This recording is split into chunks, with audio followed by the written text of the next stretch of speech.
В деревне Бог живет не по углам, как думают насмешники, а всюду.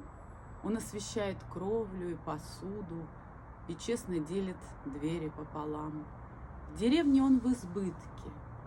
В чугуне он варит по субботам чечевицу, приплясывает сонно на огне, подмигивает мне, как очевидцу.